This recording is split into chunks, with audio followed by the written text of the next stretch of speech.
तो चलिए दर्शकों, गुड मॉर्निंग भारत में आगे बढ़ेंगे और आपको बड़ी खबर बता दें। दरअसल नए आयकर बिल से जुड़ी ये बड़ी खबर है। आज संसद में पेश हो सकता है ये बिल को मंजूरी दरअसल केंद्रीय कैबिनेट से मिल चुकी है। टैक्सेशन सिस्टम में सुधार के लिए ये बिल लाया जा रहा है।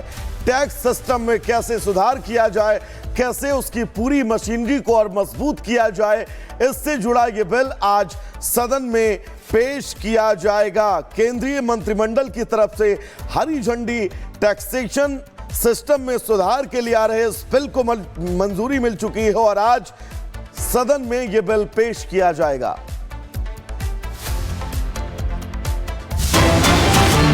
इस बीच महाकुंभ से जुड़ी एक अहम जानकारी आपको दे दें। महाकुंभ मेले में आग की घटना सामने आई है। एक दुकान में देर रात आग लगी है। मेले के सेक्टर 23 की यह घटना है।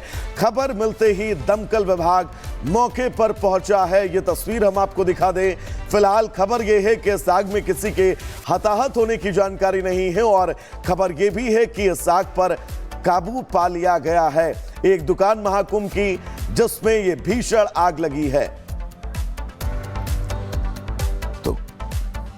मेले के सेक्टर 23 की घटना देर रात की तस्वीर हम आपको दिखा रहे हैं और आप देख सकते हैं कैसे फायर फाइटर उस वक्त ग्राउंड पर आपको नजर आ रहे होंगे। आग बुझाए जाने की कवायद यहां पर जारी है।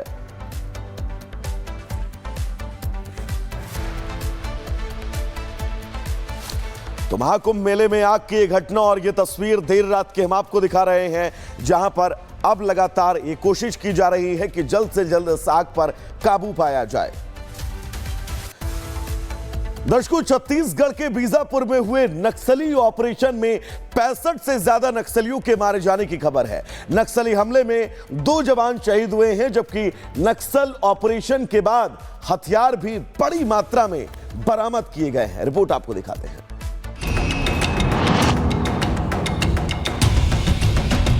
ये हमारी लड़ाई अंतिम चरण में पहुंची है और हम देश को 2026 मार्च तक पूर्णतया नक्सल समस्या से मुक्त कर पाएंगे।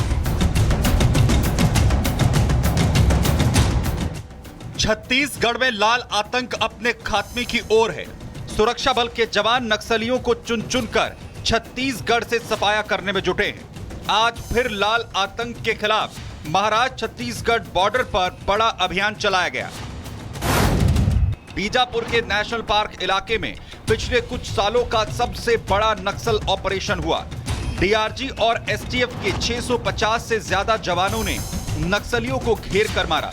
नक्सलियों और जवानों की तरफ से भीषण गोलीबारी हुई, जिसमें 2 जवान शहीद हो गए। इस नक्सल ऑपरेशन के दौरान AK-47 और इंसास राइफल जैसे खतरनाक हथियार बरामद हुए। रात 8 बजे से अनेक बार माओवादी सुरक्षा बल के बीच में मुठभेड़ हुई। मुठभेड़ के पश्चात इलाके के सर्चिंग में अब तक कुल 31 माओवादियों का डेड बॉडी रिकवर की गए थे। सभी माओवादियों का शनाख्ती की कार्रवाई की जा रही है। आसपास इलाका में सर्चिंग अभियान रीइंफोर्समेंट टीम्स के माध्यम से की जा रही है। बताया जा रहा है कि छत्तीसगढ़ महाराष्ट्र सीमा पर जहां पर ये मुठभेड़ हुई, वहां पर बीजापुर डीआरजी, एसटीएफ और बस्तर फाइटर के जवानों ने मुठभेड़ के लिए पहले से पूरी तैयारी कर रखी थी और पूरी प्लानिंग के तहत सफल ऑपरेशन को अंजाम दिया गया। एक बहुत ही सफल मुठभेड़ में पुलिस और सुरक्षा बलों ने 31 चरमपंथियों को, नक्सल पंथियों को निष्क्रिय कर दिया। ये अभूतपूर्व सफलता इस बात का द्योतक है कि जो माननीय गृह मंत्री जी ने कहा था कि भारत में चरमपंथी और लेफ्ट विंग एक्सट्रीमिज्म समाप्त कर दिया जाएगा, मुठभेड़ से ये स्पष्ट हो गया कि सरकार ने जो कहा था उसकी कार्य योजना के ऊपर उसके द्वारा बड़ी सूझबूझ के साथ, पारस्परिक समन्वय के साथ सुरक्षा बल इनकी कमर तोड़ने में लगे हुए हैं। अब तक मिली जानकारी के मुताबिक नेशनल पार्क इलाके से नक्सलियों के शव बरामद किए जा चुके हैं। इलाके से भारी मात्रा में हथियार और विस्फोटक भी मिले हैं। देश के गृह मंत्री आदरणीय अमित शाह जी, उनका संकल्प है कि 31 मार्च 2026 तक इस देश से नक्सलवाद को समाप्त करना है। मुझे पूरा विश्वास है कि जिस बहादुरी के साथ हमारे जवान लड़ रहे हैं, निश्चित रूप से हमारे माननीय प्रधानमंत्री जी, माननीय गृह मंत्री जी का संकल्प पूरा होगा। बीजापुर के नेशनल पार्क वाले एरिया में 650 से अधिक जवानों ने अनेक कैंपों से ऑपरेशन लॉन्च किया, अनेक दिनों का अभियान किया और उसके बाद आज 31 नक्सलियों के मारे जाने की सूचना है। ये सभी वर्दीधारी थे और AK-47, इंसास, BGL लॉन्चर्स, ऐसे सारी चीज़ें, ऑटोमेटेड बड़े सारे हथियार उनसे बरामद किए गए।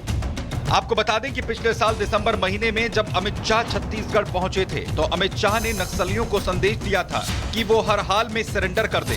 अमित शाह ने यह भी कहा था कि अगर सरेंडर नहीं करोगे तो मारे जाओगे। माना जा रहा है कि जिन नक्सलियों ने सरेंडर नहीं किया उनके खिलाफ अब ऑपरेशन शुरू हो चुका है। Bureau report, Republic Bharat. तो पहले पार्टी संयोजक केजरीवाल ने संदीप पाठक, संजय सिंह, गोपाल राय और दुर्गेश पाठक से मुलाकात की और उसके बाद सभी 22 नवनिर्वाचित विधायकों के साथ बैठक की। आतिशी ने इस बैठक में शामिल होने से पहले राज्यपाल से मिलकर मुख्यमंत्री पद से अपना इस्तीफा सौंपा, जिसके बाद वो केजरीवाल के साथ विधायकों की बैठक में शामिल हुई। मीटिंग के बाद आतिशी ने बताया कि सभी विधायकों को मजबूत विपक्ष की भूमिका निभाने और जनता की सेवा में जुटने के साथ बीजेपी के वादों को लेकर जवाबदेही तय करने का निर्देश दिया गया। भारतीय जनता पार्टी ने वादा किया कि पहली कैबिनेट की बैठक में 2,500 रुपए की स्कीम पास की जाएगी।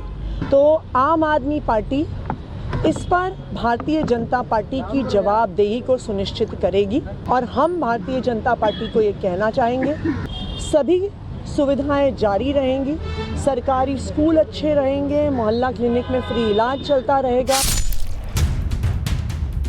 वहीं इस दौरान आतिशी बीजेपी को घेरने से नहीं चूकी और जब उन्होंने बीजेपी पर गुंडागर्दी और पैसे बांटने के आरोप लगाए तो बीजेपी ने भी आप पर पलटवार करने में देर न की। कि जितनी गुंडागर्दी से ये चुनाव हुआ, दिल्ली के इतिहास में ऐसा चुनाव कभी नहीं हुआ होगा, जहां खुलेआम पैसा बट रहा है, खुलेआम दारू बट रही है, पुलिस वाले बंटवा रहे हैं। केजरीवाल की लूट और झूठ का जो मॉडल था उसकी लुटिया यमुना जी में डूब गई है और मोदी जी का मॉडल अब दिल्ली में चलेगा। अब एक और बीजेपी ने आपको आईना दिखाया तो वहीं AIMIM अध्यक्ष ओवैसी ने भी आम आदमी पार्टी और कांग्रेस पर कटाक्ष किया। जो लोग अपने आप को बड़ा सेकुलरिज्म के दावेदार कहते थे, वो दोनों सियासी पार्टियां आज एक दूसरे पर बी टीम का इल्जाम नहीं लगा रही हैं। इससे ये बात साफ जाहिर होती है कि जहां मजलिस इलेक्शन अगर ज्यादा सीटों पर लड़ जाती तो ये फौरन इनका ये हरबे हथकंडे इस्तेमाल करना शुरू हो जाते। बहरहाल दिल्ली में चुनाव भले ही खत्म हो गए, लेकिन सियासतदानों के बीच चल रही जुबानी जंग से ये साफ है कि आने वाले समय में भी दिल्ली का सियासी पारा थमता हुआ नहीं दिख रहा। Bureau report, Republic Bharat. तो चलिए दर्शकों, गुड मॉर्निंग भारत में आगे बढ़ेंगे और आपको बड़ी खबर बता दें। दरअसल नए आयकर बिल से जुड़ी ये बड़ी खबर है। आज संसद में पेश हो सकता है ये बिल को मंजूरी दरअसल केंद्रीय कैबिनेट से मिल चुकी है। टैक्सेशन सिस्टम में सुधार के लिए ये बिल लाया जा रहा है। टैक्स सिस्टम में कैसे सुधार किया जाए, कैसे उसकी पूरी मशीनरी को और मजबूत किया जाए, इससे जुड़ा ये बिल आज सदन में पेश किया जाएगा। केंद्रीय मंत्रिमंडल की तरफ से हरी झंडी टैक्सेशन सिस्टम में सुधार के लिए आ रहे इस बिल को मंजूरी मिल चुकी है और आज सदन में यह बिल पेश किया जाएगा।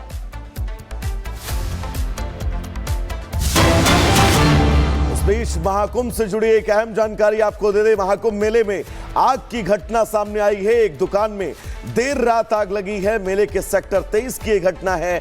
खबर मिलते ही दमकल विभाग मौके पर पहुंचा है। ये तस्वीर हम आपको दिखा दें। फिलहाल खबर यह है कि इस आग में किसी के हताहत होने की जानकारी नहीं है और खबर यह भी है कि इस आग पर काबू पा लिया गया है। एक दुकान महाकुंभ की जिसमें यह भीषण आग लगी है। मेले के सेक्टर 23 की घटना, देर रात की तस्वीर हम आपको दिखा रहे हैं और आप देख सकते हैं कैसे फायर फाइटर इस वक्त ग्राउंड पर आपको नजर आ रहे होंगे। आग बुझाए जाने की कवायद यहां पर जारी है।